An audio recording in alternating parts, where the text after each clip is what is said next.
Reflexiones amazónicas con David Landa.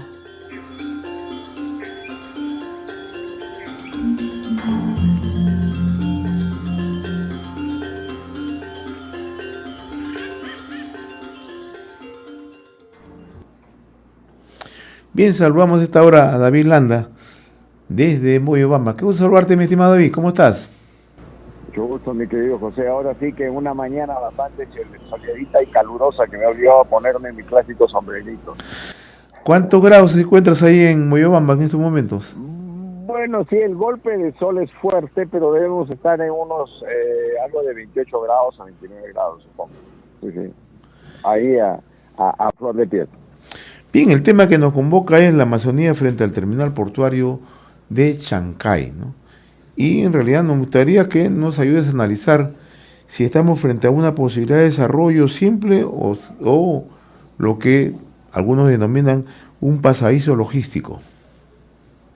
Ese es el gran tema, sí, ciertamente. Y esto viene como consecuencia de toda también las reflexiones anteriores y precisamente la subsiguiente anterior o la subanterior que diga que trataba sobre esa reunión que hubo en Yurimaguas con gerentes del puerto de Chivato, me parece que es en Manaos, el puerto de Paita, puerto de Chancay y puerto de Yurimaguas, ¿no? Y sin duda, ¿no?, de que Chancay, pues, no es solo un puerto, es un hub con una capacidad para buques de triple E, ¿no? O sea, de más allá de 18,000 TEUs, o sea, de contenedores de 20 pies, ¿no? Y para ser rentable realmente, y supongo que así lo han mirado, necesita volúmenes masivos de productos a moverse, ¿no?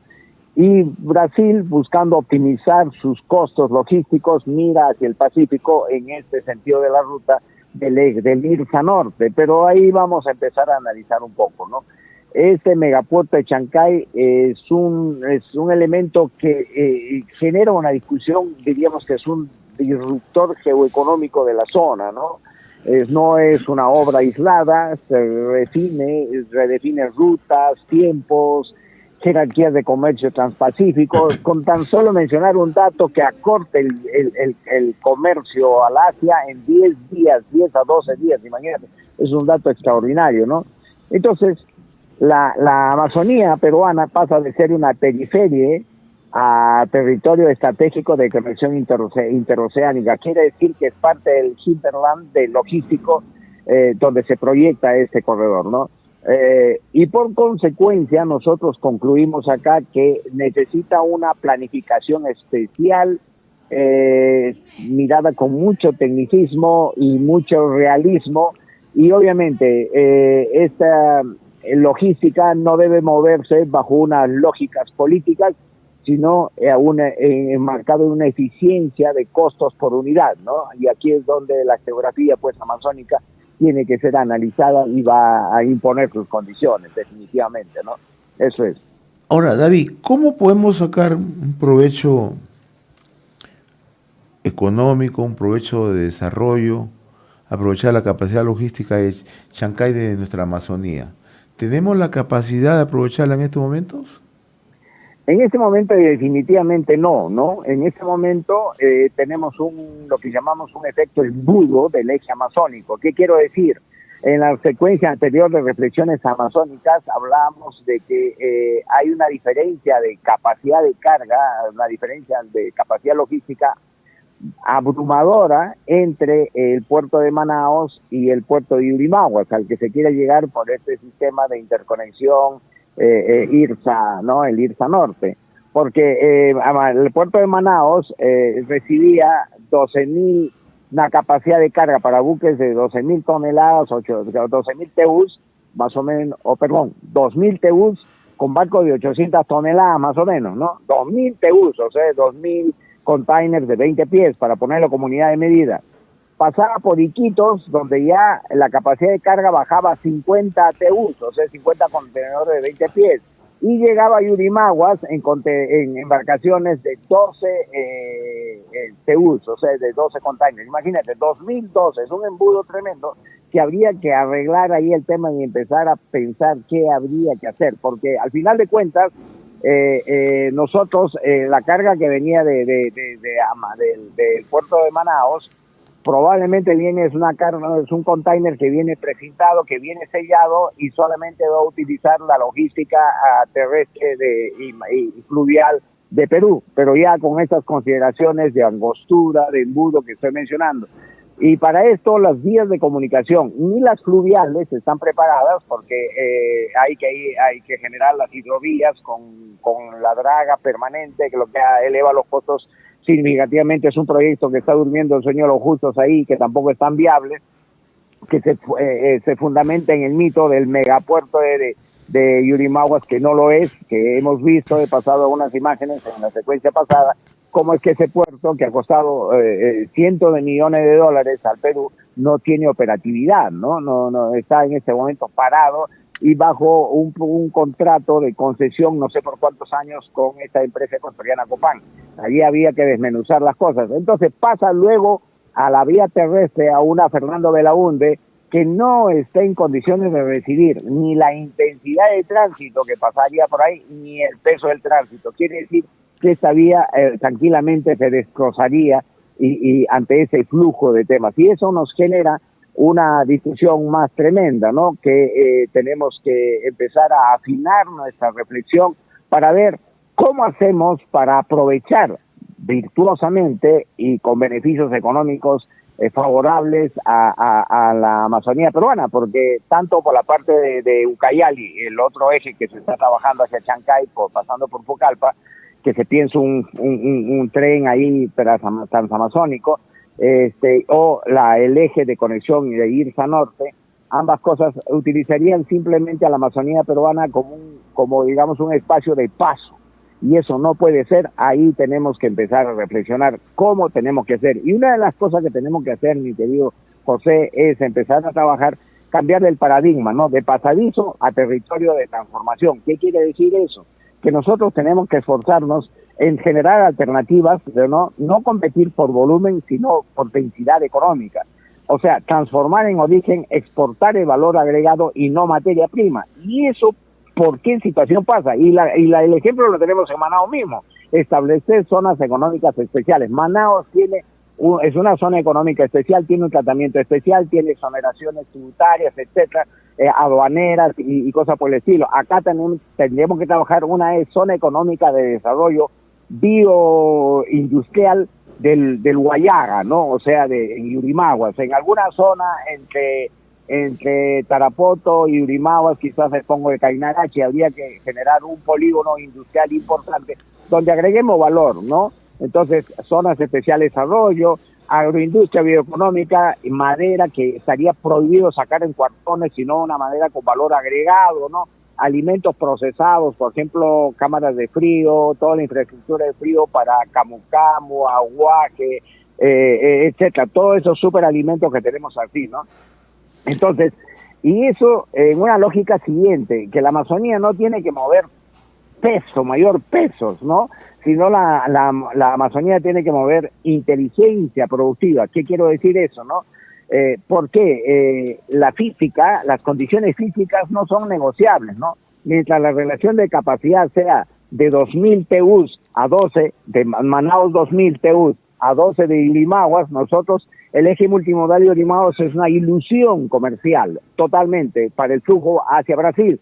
Y mucha gente está incluso incidiendo, y acá en Moyobamba específicamente, por ejemplo, con la construcción de la carretera Moyobamba-Balsapuerto y Bilbao, que es un despropósito ambiental y económico total, cuando bajo el mito de que va a haber un gran flujo de comercio de Brasil por acá, pero ya estamos demostrando que las capacidades hidroviales no son las más adecuadas si hay un embudo de 2012, ¿no? Entonces hay que transportar menos peso con gran valor, ¿no? Y no mucho peso con poco valor, ¿no? Ahora, David, en un escenario propicio, contar con buena conectividad para el transporte, pero paralelamente tenemos que tener un trabajo de desarrollo productivo, como tú dices, generar valor agregado a muchos productos de la Amazonía. Y la gran pregunta es, ¿estamos cumpliendo con esos estándares? ¿Estamos desarrollando ello? ¿O todavía estamos en una situación incipiente? No, ni siquiera en una situación incipiente. Para comenzar, mira, nuestra reflexión de una manera profunda es que la pregunta que nos hacemos, si quisiéramos una respuesta, es ¿dónde están esos estudios de factibilidad o esos estudios de mercado que justificaron la inversión de centenas de millones de dólares para construir el puerto de Yulimagua? Nos gustaría saber. Ya sabemos que son las clásicas consultorías copy-page y que generan grandes recursos para los elaboradores o los plagiadores y ningún recurso para el país, ¿no? Entonces ahí está estática esta, porque se supone que dada los estudios de factibilidad que por lo que aprobaron estos proyectos deberían estar en la lógica de lo que decían concluían estos estudios. No hay nada. Entonces lo que tenemos que hacer primero es mirar con seriedad, ¿no? Mira, te decía ahí que teníamos que trabajar aquí con mucho más eficiencia, no política, sino eficiencia de costo por unidad, ¿no? O sea, no que se imponga el criterio de político, sino que se imponga el criterio técnico, pero realmente técnico, ¿no? Y eso es lo que nosotros propugnamos aquí en el colectivo Moyobamba 500 cuando hablamos de la dictadura del conocimiento. No queremos ir por el electorerismo, ni el clientelismo y el populismo de mamarracho que nos ha traído el país que tenemos de grandes recursos pero poco aprovechamiento. Si no, vamos a revertir la cosa, vamos a generar buenos estudios. Y ahí tu pregunta calza de una manera, digamos, puntual, es el dedo en la llaga. Tenemos que mirar primero la Amazonía con atención, como hemos venido diciendo en otras reflexiones amazónicas, que es un recurso estratégico por demás importante para el país, para frenar la deforestación y generar utilidades, generar esa cadena de valor la más larga que se pueda, porque cuanto más larga la cadena de valor, más réditos hay en un territorio y podamos nosotros sacar, si quieres, a nivel molecular lo que tenemos acá, con pingües beneficios económicos para todo el país, sobre todo para la Amazonía, y frenar con esto la deforestación, generando bienestar en la población, ¿no? Ahora, vamos a ingresar a una etapa electoral, vamos a ingresar también a elecciones del próximo año de futuros gobernadores, futuros alcaldes. En algunos de estos casos, ¿estás viendo que se está tocando estos temas o estos temas no forman parte de una agenda prioritaria? Lamentablemente, mi querido José, esta es una cosa ya catastrófica. Lamentablemente, todos siguen jineteando, como dirían los colombianos, jineteando el mito de popular, el mito de la población. Vuelvo al ejemplo de Moyobamba Balsa Puerto. Aquí han generado, aunque yo he sido el que ha caminado a esa expedición de Moyobamba Balsa Puerto y soy el que puede decir que tiene más autoridad para hablar de eso, no solamente por haberlo caminado, sino por haber investigado todo esto que estamos hablando acá. Entonces, pero sin embargo a la población se le genera el mito de que Balsa Puerto, no saben que Balsa Puerto, por ejemplo, es un pueblo tan pobre y que una conexión por ahí no tiene sentido. Imagínate tú, solamente los datos de estudios someros nos dicen que una construcción de carretera por ahí es 3 o 4 veces más cara por las diferencias altitudinales que la carretera Fernando Belaúnde Terry, en las condiciones que está ahora. Imagínate, no tiene sentido hacer eso para conectar con sitios muy pobres. Pero los políticos, como tú mencionas ahorita, jinetean esta corriente popular y en vez de ser ellos lo que hacen pedagogía política, educan a la población sin los temores, con valentía, sin populismo, con criterio técnico, se suman a esos despropósitos y R con R, dale con el tema, con un pavor a tocar de manera sincera esos temas. Es igual pasa con el resto de los temas amazónicos. Tienen pavor de tocar los temas serios. Hay que hablar con seriedad, hay que tener valentía y hay que corregir de alguna manera la propaganda política y el ejercicio electoral, digamos, de la propaganda electoral en nuestros territorios, sobre todo por lo que ya venimos reflexionando aquí en reflexiones amazónicas, en la situación gravísima que nos encontramos en la Amazonía, que es una paradoja, porque siendo un territorio depositario de tantísimos recursos que requiere la humanidad, ¿no?, y que pueden ser manejados desde un punto de vista hiperventajosamente, desde el punto de vista económico, no lo hacemos, ¿no? Entonces necesitamos ya una mirada más seria y no tenemos políticos que estén hablando de esto, nos siguen hablando de carreteras, etcétera, pero menos de estos temas que hemos tocado acá fundamentalmente, ¿no? Ahora, esto ya responde a una política de Estado, naturalmente, no solamente a esfuerzos individuales. Una política de Estado que quiera verdaderamente desarrollar Amazonía, y parte de desarrollo parte por la capacidad logística, por la capacidad de generar unidades productivas de desarrollo, generar mercado. Y eso no lo tenemos. No tenemos una política real de nuestra Amazonía, o por lo menos de generar el desarrollo de la Amazonía. Exactamente, ¿no? Claro, eso requiere que de una manera pragmática y de una manera prioritaria el gobierno central, el Ejecutivo Nacional, mire ese 70% del territorio nacional con criterio de cuenca, que de ser más manejado como lo está haciendo hasta ahorita va a afectar incluso todo el sistema agroindustrial que estamos desarrollando en la costa, y muchos proyectos van a quedar como elefante blanco. Necesitamos de una manera urgente realmente aquello, para enfocarnos en lo que es realmente serio, porque mira tú, una alternativa, por ejemplo, a este flujo, si ya tenemos el efecto embudo 2012 de 2.000 containers a 12 Guirimaos, tenemos la otra vía por Jarameriza, donde sí puede recibir el tipo de barcos que recibe Iquitos en la zona norte de Amazonas, antes de los Pongos, y de ahí bajar hacia por el mar rectamente, hacia Olmos y Olmos Paita, ¿no? Entonces, pero hay que mirarlo con seriedad y también despojarnos de chauvinismo, porque al final de cuentas la Amazonía es una y necesitamos una gestión eficiente del territorio y capitalizar económicamente los recursos que tenemos. Necesitamos una política de Estado, pero no pues con los políticos electoreros de siempre, sino con gente que conoce la Amazonía, que discute la Amazonía, y se puede ahí estar sentado de repente con el presidente Gení, que tiene tantas ganas, me parece, tengo la percepción de hacer bien las cosas en este corto periodo que está ahí, que le toque estar al frente del Ejecutivo Nacional, ¿no? Eso sería una ilusión. Así es, mi estimado David. Yo te agradezco como siempre la amabilidad de haber compartido estos minutos a través de la semana en RCR, Red de Comunicación Regional. Muchas gracias por estas reflexiones que nos invitan un poco a entender la necesidad de impulsar políticas de desarrollo en Amazonía.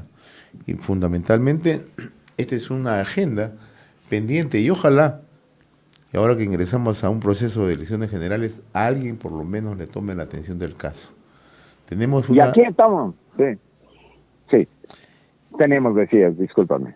Muy bien, entonces David, yo te agradezco como siempre la amabilidad y aprovecho la oportunidad para desearte una bonita Navidad. Gracias, de igual manera, José, y mira, y subrayando la última parte que te pido disculpas por la interrupción, es el tema de sí, que aquí estamos a las órdenes para conversar, para de repente con un poquito de nutriente a la discusión sobre la Amazonía podemos aportar, ¿no? Realmente, sin ninguna ambición, ningún tipo, no queremos entrar al aparato del Estado ni cosa por el estilo, ¿no? Y sobre todo subrayar este tema, ¿no? Que en la Amazonía, frente a la establecimiento de Chancay, ese puerto de tanta potencia ahí en el Pacífico peruano, nosotros necesitamos crear esta zona económica de desarrollo en la bioindustrial en el Guayaga, ¿no? De tal manera que tengamos que transportar menos peso y más precio, y mucho peso y menos precio, como lo estamos haciendo hasta el día de hoy. Gracias, mi querido José, un abrazo y feliz Navidad a través tuyo para todo ese equipo maravilloso, sobre todo lo que nos brinda esta ventana a la Amazonía, que es la única ventana que tenemos, creo que en los medios de comunicación a nivel nacional. Muchas gracias, César. De igual manera, César, que tengas unas bonitas Navidades. Hacemos una pausa, después nuestra secuencia Reflexiones Amazónicas. Reflexiones Amazónicas con David Landa.